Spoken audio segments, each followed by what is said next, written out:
Di Jepang, seorang TKI bernama Yuda, montir muda dari Indonesia, tak pernah menyangka pertemuannya dengan seorang wanita Jepang yang mobilnya mogok akan mengubah hidupnya selamanya. Wanita itu ternyata janda yang baru kehilangan suami. Dan di tengah sunyinya sebuah bengkel tua, perlahan-lahan cinta mulai tumbuh dari mesin-mesin yang berkarat hingga dua hati yang pernah hancur. Apa yang akan terjadi ketika Yuda harus memilih antara karir besar di kota atau tetap di sisi wanita yang mulai mengisi hatinya? Cerita ini bukan sekadar tentang cinta, tapi juga tentang makna bertahan, kepercayaan, dan pilihan hidup yang tak selalu mudah. Kisah ini menggambarkan tenaga kerja Indonesia yang berjuang dengan gigih dan terus belajar di Jepang. Dan akhirnya ia berhasil, bahkan disebutkan orang Jepang pun segan dengan TKI Indonesia ini. Halo sahabatku dimanapun Anda berada, kali ini Gino Motivator menyajikan kisah seorang TKI Indonesia yang bekerja di Jepang. Dengan kesabaran dan kegigihannya, hingga ia berhasil mulai dari kuli biasa dan akhirnya bisa menikahi dan memiliki bengkel di Jepang. Bagaimana kisahnya? Mari kita saksikan, karena penting kisah ini untuk kita saksikan bersama. Kisah ini adalah merupakan salah satu kisah nyata yang dilukiskan sebagai ilustrasi.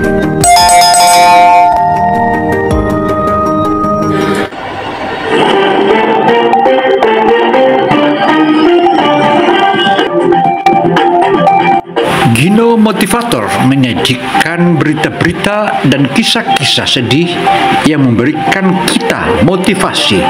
Ayo ikuti dan tontonlah hingga akhir.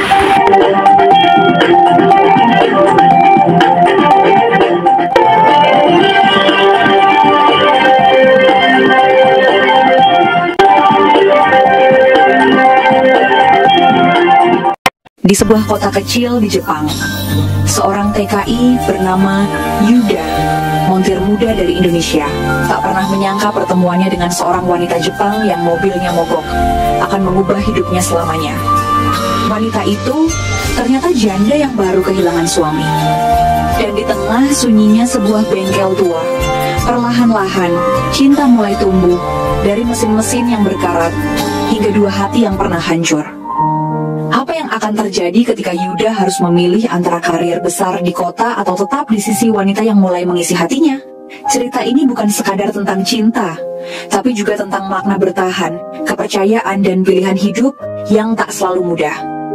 Tonton video ini sampai habis ya. Jangan lupa untuk tekan tombol like. Kalau kamu suka cerita-cerita romantis seperti ini, share ke temanmu biar makin banyak yang terharu bareng. Dan subscribe agar kamu nggak ketinggalan kisah-kisah menarik berikutnya. Absen di kolom komentar, dari daerah mana saja kamu menonton video ini. Sebutkan asal daerahmu, biar siapa tahu ada di antara kalian yang satu daerah, sehingga sudah sepatutnya kita saling mengenal. Dan ucapan-ucapan tentu saja, atau komentar-komentar yang bisa memberikan motivasi kepada generasi-generasi dan kalangan anak-anak muda Indonesia yang selalu membangun, meski ada di luar negeri, mereka membangun bangsa Indonesia. Dan cintalah yang membawa anak-anak muda kita ini menjadi mandiri. Kota kecil di pinggiran Tokyo, hiduplah seorang pemuda asal Indonesia bernama Yuda. Usianya baru 25 tahun, tapi pengalamannya di Jepang sudah cukup panjang. 5 tahun yang penuh kerja keras, peluh, dan tekad. Awal mula merantau, Yuda bekerja di pabrik onderdil mobil. Hari-harinya diisi dengan tugas monoton. Menyusun baut, memasang kabel, merakit komponen, tapi dia nggak pernah mengeluh. Ia tahu, dari sinilah semuanya bermula. Setiap hari ia belajar tentang mesin, tentang disiplin orang Jepang, bahkan tentang bahasa yang awalnya bikin pusing 7 keliling. Tapi 5 tahun bukan waktu sebentar. Sekarang bahasa Jepangnya sudah lancar. Nggak sempurna, tapi cukup buat ngobrol, kerja, bahkan bercanda sedikit. Yuda kun Jinri mau wanjang terene. Yuda, semangat kerja hari ini juga ya. Begitulah biasanya Obasan pemilik warung, makan dekat kosnya menyapa tiap pagi. Yuda tinggal di sebuah kamar kos kecil, sederhana tapi nyaman. Ada futon buat tidur, meja kecil tempat dia menyimpan perkakas, dan satu foto ibunya di dinding. Foto itu jadi pengingat setiap kali dia merasa capek. Tentang alasan kenapa dia bertahan sejauh ini, hari-harinya padat. Kerja pagi sampai sore, kadang lembur. Tapi Yuda nggak pernah jauh dari dunia mesin. Justru makin lama, makin cinta. Dari cuman pasang-pasang baut, sekarang dia bisa bongkar mesin, pasang kembali, bahkan tahu cara kerja sistem injeksi dan transmisi otomatis. Yuda bendang ni sugoine, ribonreno shangbeshi mitaidayo. Yuda, kamu hebat, kayak montir orang Jepang aja. Pujian itu pernah dia terima dari senior kerjanya di pabrik. Yuda cuma tersenyum waktu itu, meski dalam hati dia bangga. Bangga, tapi tetap rendah hati, karena menurutnya, belajar itu nggak pernah selesai. Tapi takdir, seperti biasa, suka datang tanpa aba-aba. Suatu hari, manajer pabrik memanggil semua pekerja kontrak, termasuk Yuda. Dengan wajah berat, mereka diberi kabar bahwa kontrak tak diperpanjang. Bukan karena kesalahan, tapi karena perusahaan sedang melakukan efisiensi. Hari itu, Yuda keluar dari pabrik dengan langkah pelan. 5 tahun kerja berakhir begitu saja, tapi dia nggak marah, nggak juga menangis. Dia cuma diam, menatap langit sore yang mulai memerah. Ya sudahlah, gumamnya pelan. Mungkin memang waktunya untuk langkah yang baru. Dia tidak tahu bahwa langkah baru itu akan membawanya pada pertemuan tak terduga. Sebuah kejadian sederhana di pinggir jalan, dengan seorang wanita yang akan mengubah arah hidupnya, perlahan tapi pasti. Sore itu, Yuda berjalan santai menyusuri trotoar. Hari terakhirnya kerja sudah lewat 2 hari lalu. Sekarang dia lagi ambil waktu untuk menenangkan diri, sambil cari-cari peluang baru. Angin sejuk musim semi berhembus pelan. Bunga sakura mulai gugur satu persatu, menyisakan kelopak putih muda di sepanjang jalan. Tiba-tiba dari kejauhan, dia melihat sebuah mobil hitam berhenti di pinggir jalan. Kap mesinnya terbuka dan seorang wanita tampak kebingungan di depan mobil itu. Orang-orang berlalu begitu saja, hanya sesekali melirik. Yuda mempercepat langkahnya. Nalurinya sebagai montir langsung terpicu. Sumimasen, dajangfu desuka. Permisi, nggak apa-apa. Wanita itu menoleh. Rambutnya sebahu, wajahnya tampak cantik tapi lesu. Dia sempat kaget, mungkin tak menyangka ada pemuda asing yang menyapanya. Enzingachi ni semate shimate. Mesinnya tiba-tiba mati. Yuda mengangguk paham. Boleh saya lihat? Wanita itu tampak ragu sejenak, lalu mengangguk. Yuda segera memeriksa bagian dalam kap mesin. Tangannya bergerak lincah, matanya tajam memperhatikan. Akinya kendur, gumamnya. Sama kabel ini agak longgar. Dalam waktu tak sampai 10 menit, Yuda berhasil menghidupkan mesin mobil itu kembali. Suaranya normal, stabil. Sugoi, Cita. Hebat, sudah nyala lagi. Wanita itu tampak kagum, senyumnya merekah. Ju karimashita, bendang ni arigatou gozaimasu. Saya sangat terbantu, terima kasih banyak. Yuda tersenyum kecil. Enggak apa-apa kok, saya cuma lewat, kebetulan bisa bantu. Oli wasasete kudasai. Tolong izinkan saya memberi imbalan. Yuda buru-buru menggeleng sambil tersenyum. Beneran gak usah, saya senang bisa bantu. Wanita itu menatap Yuda sejenak, seolah ingin mengingat wajahnya baik-baik. Ming Jianha. Namamu siapa? Yuda. Saya dari Indonesia. Si Hayuna Yoroshikune. Aku Yuna, senang berkenalan. Yuda membungkuk sedikit, sopan. Yoroshiku onegaishimasu. Setelah itu, mereka berpisah. Yuna melanjutkan perjalanannya, dan Yuda kembali berjalan kaki ke arah kos. Tidak ada yang terlalu istimewa, setidaknya menurut Yuda saat itu. Tapi takdir sedang merangkai sesuatu. Yuda tak tahu bahwa wanita bernama Yuna itu adalah seseorang yang akan hadir lebih dari sekali dalam hidupnya. Bukan cuma sekadar pertemuan di pinggir jalan, tapi seseorang yang akan membawanya ke lembaran baru, di bengkel tua, di balik suara mesin, dan mungkin di hati. Sejak keluar dari pabrik, hari-hari Yuda terasa lebih sunyi. Tidak ada lagi suara mesin pagi-pagi, tidak ada obrolan rekan kerja saat istirahat makan siang, dan tentu saja tidak ada gaji bulanan yang masuk ke rekening. Tapi anehnya, Yuda justru merasa lebih tenang. Mungkin karena tubuhnya butuh istirahat. Mungkin juga karena selama ini dia terlalu sibuk bekerja sampai lupa rasanya hidup pelan-pelan. Pagi dia bangun tanpa alarm. Sarapan roti dan kopi instan di dapur kos yang sempit. Lalu berjalan kaki menyusuri jalan-jalan kecil di sekitar kota. Sekadar cuci mata, atau siapa tahu dapat informasi kerja baru. Hari itu, dia berhenti di depan papan pengumuman dekat stasiun. Banyak kertas selebaran tertempel di sana. Kursus bahasa, jual beli barang bekas, sampai lowongan kerja. Satu selebaran menarik perhatiannya. Dicari montir, pemula boleh melamar. Lokasinya nggak jauh. Nama bengkelnya ditulis kecil di bawah, Yamato Jidosha, bengkel mobil Yamato. Coba ajalah, gumam Yuda. Daripada nganggur, dia segera mencatat alamatnya, lalu memutuskan untuk langsung jalan ke sana. Semangatnya mulai tumbuh lagi, bukan karena yakin langsung diterima, tapi karena ada harapan baru. Dan di perantauan, harapan sekecil apapun itu penting.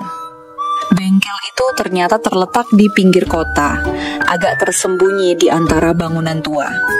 Tapi tempatnya bersih dan cukup luas.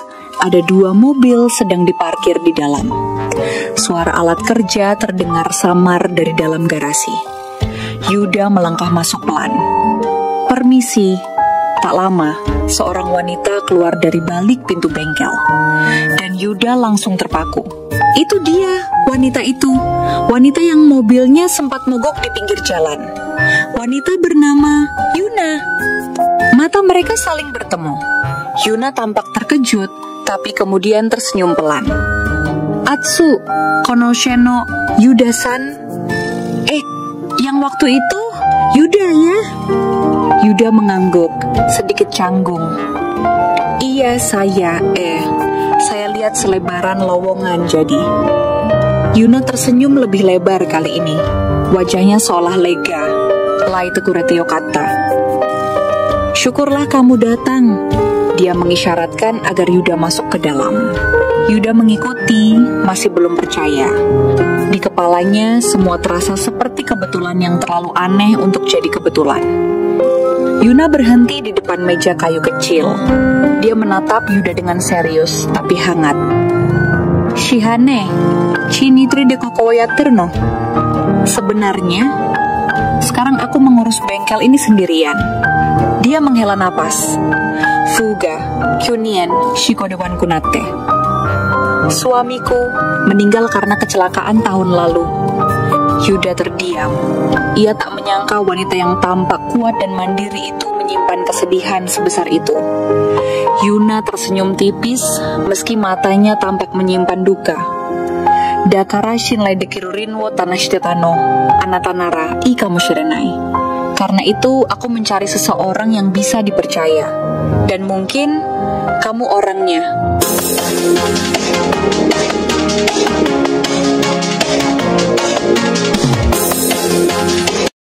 Yuda menatap Yuna dengan hati yang perlahan hangat. Dia mengangguk pelan. Kalau saya boleh bantu, saya siap kerja mulai besok. Yuna mengangguk. Dan untuk pertama kalinya sejak suaminya meninggal, senyumnya terasa ringan. Mungkin bengkel itu tak lagi benar-benar kosong. Sejak hari itu, Yuda resmi bekerja di bengkel milik Yuna. Pagi-pagi dia sudah datang lebih awal, membersihkan peralatan, memeriksa stok onderdil, dan menyiapkan ruang servis. Yuna biasanya datang sedikit belakangan, membawa kopi kaleng dari kombini dan roti isi buat sarapan mereka berdua. "Ini buat kamu," ucap Yuna sambil menyodorkan kopi kaleng ke Yuda. "Kohi, haukidatteone." "Kamu suka kopi kan?"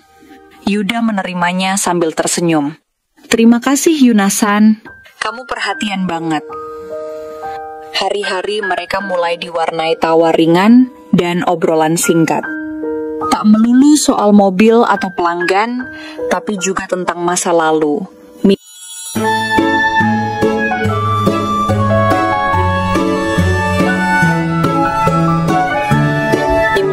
dan makanan favorit. Kadang Yuna menatap Yuda diam-diam saat pria itu serius bekerja. Tangannya yang kuat, wajahnya yang penuh konsentrasi, dan caranya memperlakukan mobil seperti sesuatu yang hidup. Semua itu mengingatkannya pada mendiang suaminya, tapi bukan dengan luka, melainkan dengan rasa hangat yang baru. Sore itu, setelah semua pekerjaan selesai, mereka duduk berdua di belakang bengkel. Ada kursi kayu dan sisa sinar matahari sore yang hangat. Yuna tiba-tiba bertanya pelan, "Yuda-san, riben ni letemo wunian nandesho, shishiku naino." "Yuda, kamu sudah 5 tahun di Jepang ya? Nggak merasa kesepian?" Yuda tersenyum tipis lalu menatap langit. "Nggak bohong, kadang sepi, tapi hidup ya begitu. Kita jalani aja. Anataha ciang irun dane. Kamu orang yang kuat ya." Yuda menoleh, tatapannya bertemu mata Yuna. Hening sejenak. Ada sesuatu yang terasa berubah, lebih dari sekadar hubungan antara pemilik bengkel dan karyawan. "Aku kuat bukan karena sendiri, tapi karena ada orang-orang baik yang muncul tiba-tiba. Kayak kamu, Yuna-san." Wajah Yuna memerah sedikit, tapi dia pura-pura sibuk menyesap kopinya. Hari berganti hari. Semakin sering mereka menghabiskan waktu bersama, semakin tipis jarak di antara mereka. Kadang Yuna akan tertawa kecil saat Yuda panik kena oli di wajah. Kadang Yuda akan memperhatikan Yuna yang duduk termenung di meja, lalu diam-diam membuatkan teh panas. Yuda juga mulai tahu kalau Yuna suka musik lawas dan tidak bisa makan pedas. Yuna pun tahu Yuda ternyata jago masak dan sering kirim uang ke ibunya di kampung. Hubungan itu tumbuh pelan-pelan, seperti pohon kecil yang muncul di sela-sela aspal bekas luka. Tidak dipaksa, tapi terus tumbuh karena cahaya dan kehangatan yang perlahan hadir. Sampai suatu malam, saat mereka lembur bersama karena ada mobil pelanggan yang harus selesai esok pagi, Yuna berkata, "Anataga kokoni laite kara, ia mushisaga skaushizutsu kiwete ita." Sejak kamu datang ke sini, rasa sepi itu perlahan menghilang. Yuda hanya diam, menatap Yuna dalam-dalam. Lalu dia tersenyum. "Kalau boleh, biar aku tetap di sini. Bukan cuma sebagai montir, tapi juga orang yang jaga bengkel ini, dan kamu." Yuna menatapnya. Matanya berkaca-kaca, tapi bibirnya tersenyum.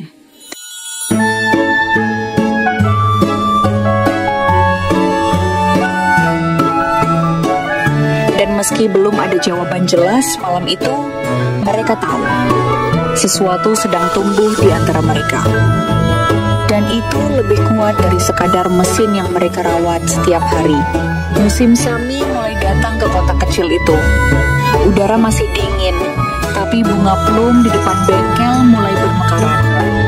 Warnanya putih keunguan, menggoda mata setiap kali Yuda membuka pintu bengkel di pagi hari. Yuda semakin lihai menangani segala macam masalah mobil. Tapi lebih dari itu, dia sudah seperti bagian dari tempat itu. Bukan hanya montir, tapi tangan kanan, tulang punggung, bahkan bisa dibilang cahaya baru di dalam hidup Yuna. Pelanggan mulai mengenalnya. Mereka memanggilnya dengan akrab. Ano Indonesiaren wan gaine.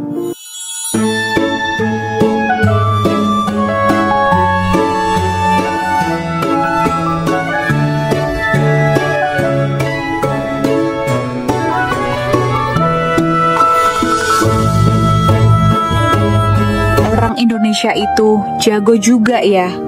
Tapi bukan hanya pelanggan yang melihat perubahan. Yuna sendiri mulai merasakannya. Setiap hari Yuda bekerja keras, membersihkan, merapikan, menyambut tamu, mengatur jadwal servis. Bahkan saat Yuna terlalu lelah, Yuda yang diam-diam menyiapkan makan siang atau membuatkan teh panas. Suatu malam Yuna duduk di ruang kerjanya, menatap foto suaminya yang tersenyum di bingkai kayu.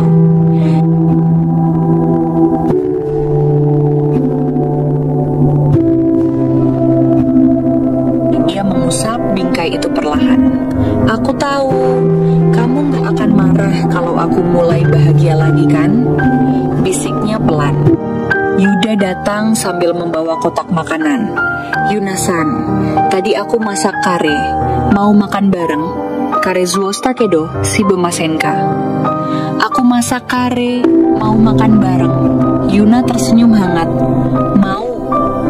Malam itu mereka makan di ruang santai, duduk berdua seperti biasa. Tapi suasananya berbeda. Lebih sunyi, lebih dalam. Yuda tampak ragu, lalu membuka suara. Yunasan, aku mau tanya sesuatu. Yuna menoleh. Apa? Yuda menarik napas, lalu berkata pelan. Kalau aku bilang, aku bukan cuma mau bantu kamu di bengkel ini, tapi juga ingin ada di hidup kamu sebagai seseorang yang lebih dari teman kerja, apa kamu akan marah? Sunyi. Hanya suara jam dinding yang terdengar. Yuna menunduk lama. Lalu pelan-pelan ia berkata, aku nggak marah, tapi aku takut. Takut? Takut kehilangan orang yang aku sayangi. Lagi. Yuda mendekat, tidak menyentuh, hanya duduk lebih dekat. Kalau kamu izinkan aku tinggal di sini, di sampingmu, aku nggak janji bisa selalu sempurna, tapi aku janji, aku akan tetap di sini selama kamu mau.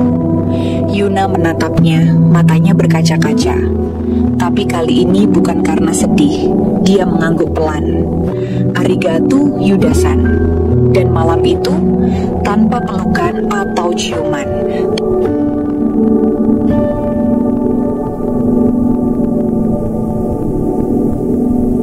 tapi cukup dengan senyum dan kehangatan. Dua hati mulai menyatu, pelan, tapi pasti. Musim seumi benar-benar terasa kini. Udara mulai menghangat, dan jendela bengkel sering dibuka lebar agar aroma oli tak terlalu menusuk. Yuda dan Yuna semakin dekat. Mereka masih bekerja seperti biasa, profesional, teratur, dan penuh semangat. Tapi di balik semua itu ada sesuatu yang tak terlihat namun terasa, seperti benang halus yang mengikat mereka pelan-pelan.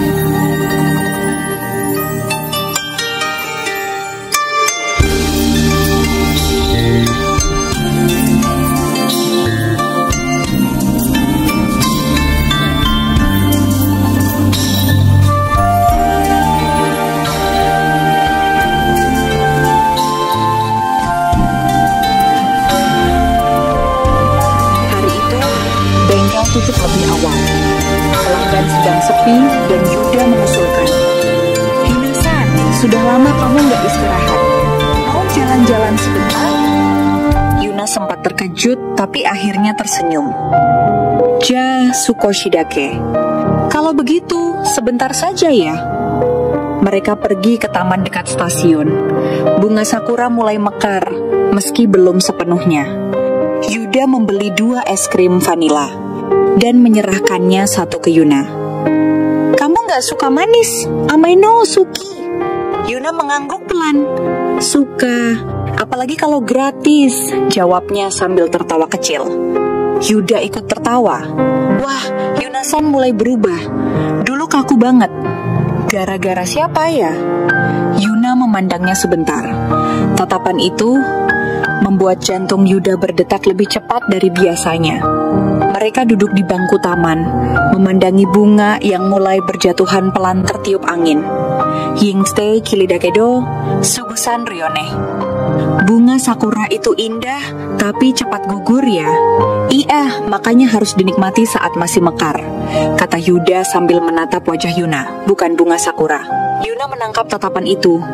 Ia tak menghindar, justru memejamkan mata sebentar, seolah membiarkan angin musim semi membelai kenangan pahit yang perlahan mulai sirna. Sejak hari itu, hubungan mereka tak lagi biasa. Yuda jadi lebih perhatian, mulai dari memasang heater lebih awal saat cuaca dingin, hingga menyiapkan jas hujan di jok motor Yuna kalau hujan datang mendadak. Yuna pun jadi lebih terbuka. Ia mulai menceritakan tentang suaminya, tentang bagaimana mereka dulu membuka bengkel bersama. Karewa watashi no subete data. Demo imawa anata ga iro. Dulu, dia adalah segalanya bagiku. Tapi sekarang ada kamu. Yuda hanya menggenggam tangan Yuna saat itu, tak berkata apa-apa. Kadang, diam pun bisa lebih dalam dari ribuan kata, tapi hubungan yang semakin dalam juga membawa rasa cemas. Yuda tahu dia bukan siapa-siapa, hanya TKI, kontraknya sudah habis. Dia tinggal di kos kecil, menabung sedikit demi sedikit. Apakah pantas mendampingi Yuna? Dan Yuna pun masih dihantui rasa takut. Takut memberi hatinya lagi, lalu kehilangannya lagi.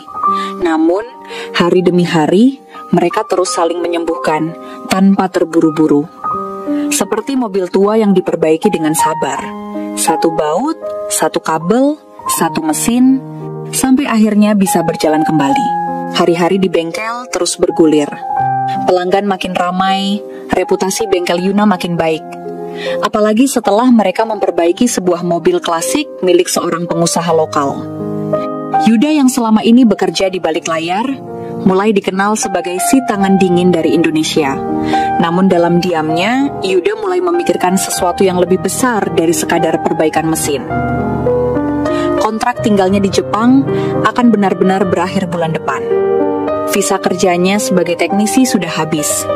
Kalau tak ada perpanjangan resmi atau sponsor baru, dia harus kembali ke Indonesia.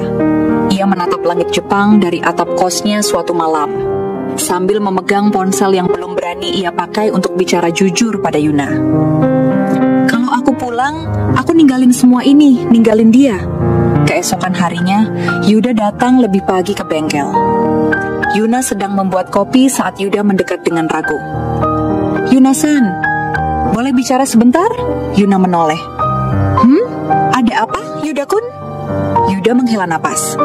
Visa aku akan habis bulan depan, dan aku belum tahu apa bisa bertahan di sini.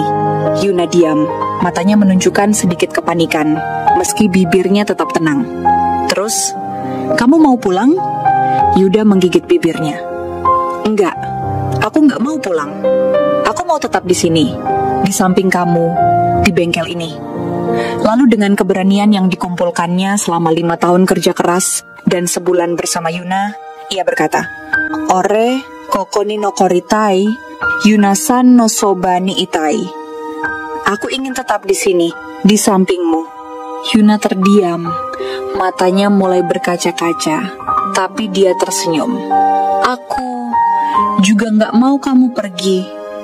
Yuda menatapnya dengan serius. Kalau kamu izinkan, aku mau cari cara tetap di sini. Aku bisa minta sponsor kerja di bengkel ini, atau mungkin lebih dari itu. Yuna menatapnya pelan-pelan berjalan mendekat. Sore ijo TTE nani? Lebih dari itu maksudnya. Apa? Yuda tersenyum gugup. Mungkin. Jadi bagian dari hidupmu, bukan cuma kerja, tapi temani kamu, setiap hari, selamanya. Yuna memejamkan mata sebentar. Hatinya berdebar. Tak disangka, lelaki muda yang dulunya hanya menolongnya di jalan kini berdiri di depannya, menawarkan bukan hanya tenaga, tapi cinta dan masa depan. Ia menggenggam tangan Yuda. Hangat, sore nara, ishoni kangeyo. Kalau begitu, ayo kita pikirkan bersama-sama.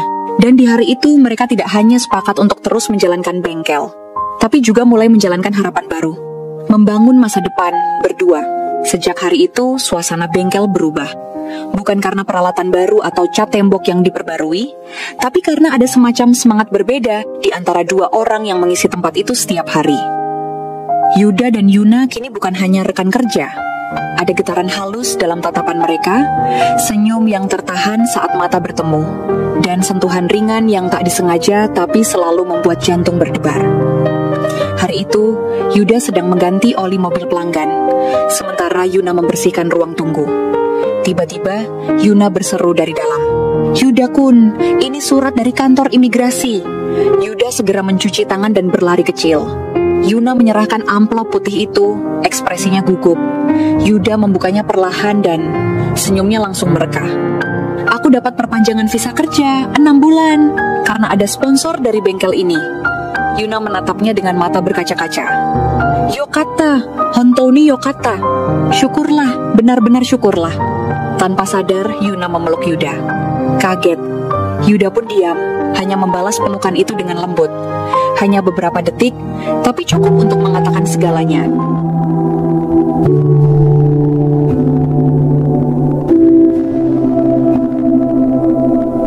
Sejak hari itu, hubungan mereka tak lagi bisa disembunyikan.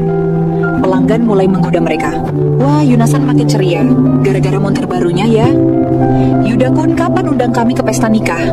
Mereka hanya tertawa dan mengelak dengan sopan.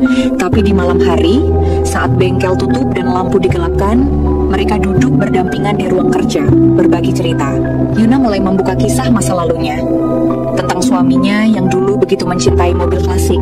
Tentang rencana-rencana yang gagal karena takdir lebih dulu datang. "Aku kira aku gak akan bisa jatuh cinta lagi," ujar Yuna pelan. Yuda menatapnya. Tapi sekarang, Yuna mengangguk pelan. "Sukoshi jutsu, anata no okage de kokoro ga ugoki hajimeta."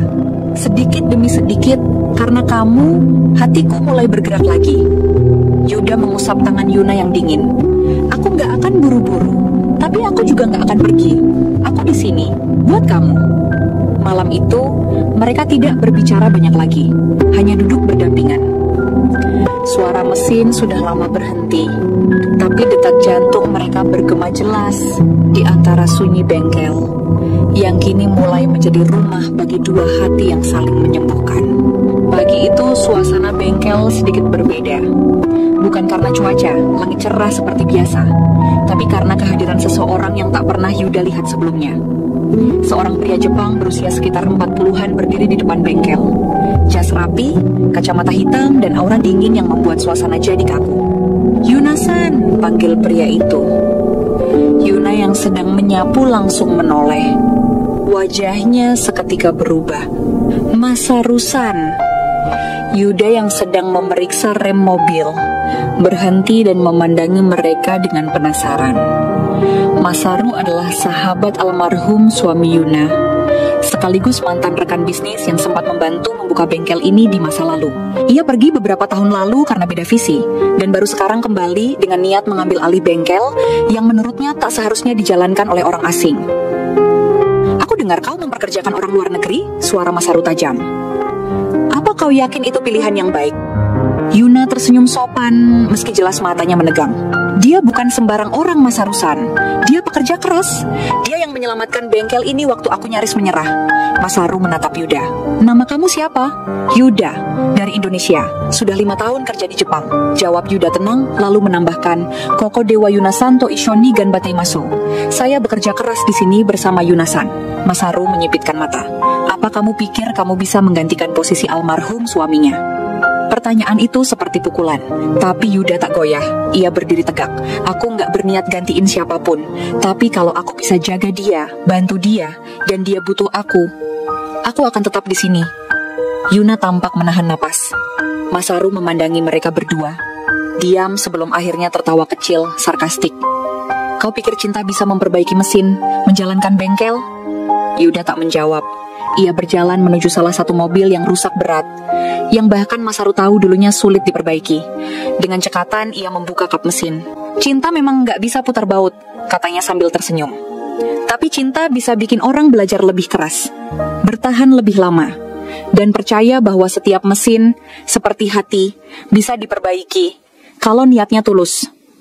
Yuna tersenyum kecil, dan untuk pertama kalinya, wajah Masaru tidak sekeras tadi. Ia menatap Yuda sekali lagi sebelum berbalik.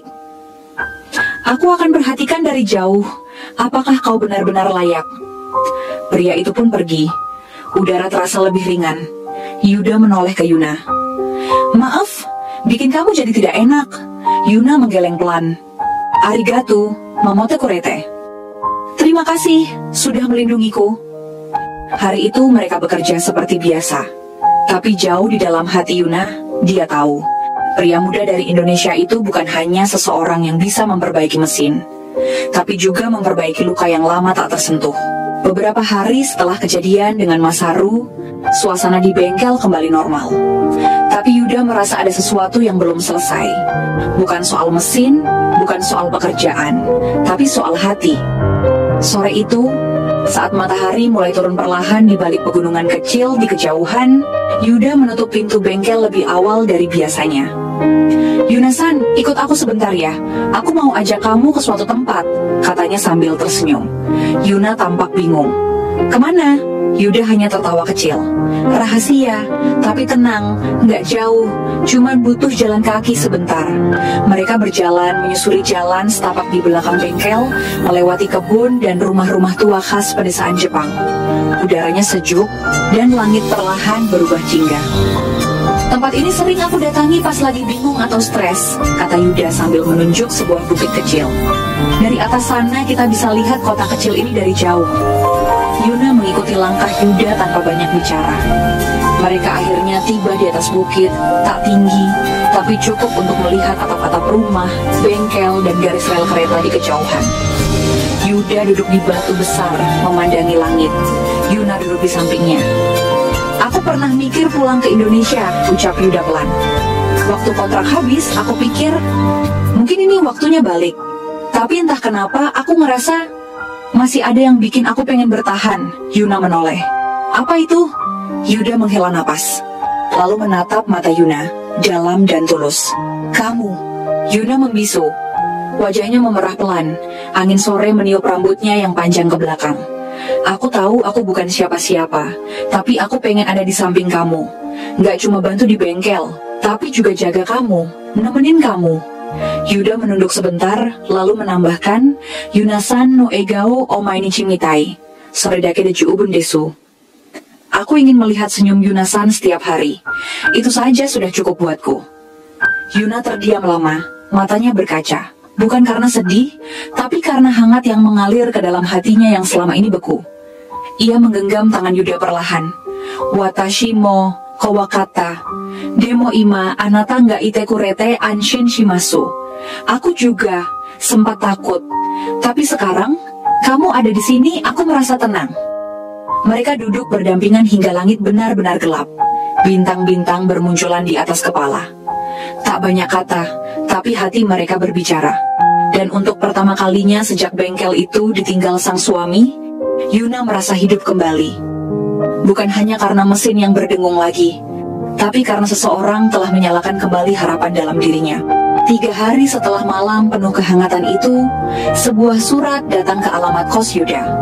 Dikirim oleh mantan atasannya di pabrik onderdil dulu. Perusahaan besar yang sekarang membuka cabang baru di Tokyo. Di dalam surat tertulis jelas, kami mengundang Anda untuk bergabung kembali sebagai teknisi senior dengan sistem kontrak jangka panjang, termasuk fasilitas tempat tinggal, tunjangan penuh, dan peluang promosi cepat. Yuda terdiam cukup lama. Tangannya gemetar menggenggam surat itu. Gaji besar, fasilitas lengkap, masa depan yang aman. Tapi bukan di sini. Bukan di kota kecil tempat dia bertemu Yuna. Bukan di bengkel tempat ia merasa benar-benar dibutuhkan. Dan bukan bersama orang yang kini memenuhi hatinya. Hari itu, Yuda belum cerita apapun ke Yuna. Ia tetap bekerja seperti biasa. Tapi Yuna mulai merasa Yuda sedikit berbeda. Lebih diam, lebih banyak melamun. Saat makan siang, Yuna akhirnya bertanya, Yuda, kamu kelihatan aneh hari ini. Ada yang ganggu. Yuda menghela napas, lalu mengeluarkan surat itu dari saku jaketnya dan menyerahkannya pada Yuna. Yuna membaca pelan-pelan. Wajahnya tak menunjukkan ekspresi apapun, hanya diam. Lalu ia menyerahkan kembali surat itu pada Yuda. Peluang besar, katanya pelan. Kalau kamu ambil tawaran ini, aku ngerti. Yuda menatapnya. Kalau kamu yang ada di posisiku, kamu bakal pergi? Tanyanya serius. Yuna tak langsung jawab. Ia memalingkan pandangan ke arah mobil tua yang sedang diperbaiki Yuda minggu lalu. Lalu menatap tangannya sendiri yang selama ini terbiasa memegang kunci Inggris dan baut-baut kecil. Aku kehilangan suamiku, Yuda. Kehilangan separuh hidupku. Tapi waktu kamu datang, aku pelan-pelan belajar hidup lagi. Bukan cuma karena kamu bantu bengkel, tapi karena kamu bikin aku merasa nggak sendirian. Yuna lalu menatap Yuda dalam. Demo yume oo kotomo daijio. Tapi mengejar mimpi juga penting.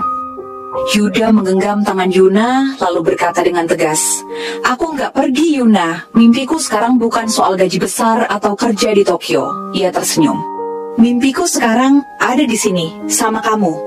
Kokonga, boku no iba shoda. Disinilah tempatku. Yuna tak bisa menahan air matanya. Ia memeluk Yuda erat untuk pertama kalinya tanpa ragu, tanpa jarak, tanpa batas. Dan bengkel kecil itu, di tengah kota kecil Jepang, menjadi saksi ketika dua hati yang pernah hancur kini memilih untuk saling melengkapi. Musim semi tiba. Sakura bermekaran, dan kota kecil itu dipenuhi warna-warna lembut yang menenangkan mata. Di bengkel Yuna, suasana pun ikut berubah. Bukan hanya karena cuaca yang mulai menghangat, tapi karena suasana hati dua orang yang kini saling memiliki. Setiap pagi, Yuda dan Yuna membuka bengkel bersama. Tertawa kecil saat saling menyiram tanaman di depan bengkel. Saling melempar pandangan diam-diam saat tangan mereka tak sengaja bersentuhan di atas meja kerja. Hari itu, Yuda membawa kejutan kecil. Saat jam kerja selesai, ia menyuruh Yuna menutup mata. Apa ini? Tanya Yuna penasaran.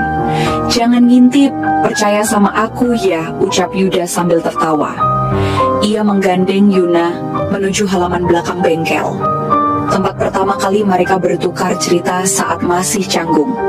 Di sana sudah terpasang meja kecil dengan dua kursi kayu. Di atasnya, sekotak kecil nasi bento buatan Yuda sendiri, meskipun agak gosong, dan sekuntum bunga sakura yang ia petik sendiri pagi tadi. Yuda menarik napas dalam-dalam, lalu berlutut di depan Yuna. Ia mengeluarkan sebuah cincin sederhana dari saku jaket kerjanya. Bukan emas, bukan berlian, hanya logam ringan dengan ukiran kecil bertuliskan Ishoni, Zutto, bersama selamanya. Yuna, kata Yuda pelan tapi mantap. Aku nggak punya banyak, tapi aku punya niat. Dan aku punya kamu, itu udah lebih dari cukup. Mau nggak jalani hidup ini bareng aku? Yuna menutup mulutnya, terkejut dan terharu. Air matanya menetes lagi, tapi kali ini karena bahagia. Ia mengangguk perlahan lalu menjawab, Hai, Juto Ishoni Itai. Iya, aku ingin bersama kamu selamanya. Yuda memasangkan cincin itu ke jari Yuna. Lalu mereka berpelukan. Di balik suara mesin, suara mobil, dan suara burung-burung musim semi, ada detak dua hati yang kini menyatu. Dan di bengkel kecil peninggalan suami Yuna, mesin-mesin terus berdengung. Paparan Dino Motivator Indonesia. Semoga informasi yang kita sajikan menjadi motivasi bagi seluruh anak-anak bangsa. Karena anak bangsa sangat membutuhkan motivasi hal-hal seperti ini. Karena motivasi adanya kerja keras tenaga kerja Indonesia dengan kegigihannya hingga membuktikan dirinya bahwa dia betul-betul hebat dan bangsa Indonesia menjadi harum namanya Jepang. Mungkin itulah yang paling tepat dan akhir.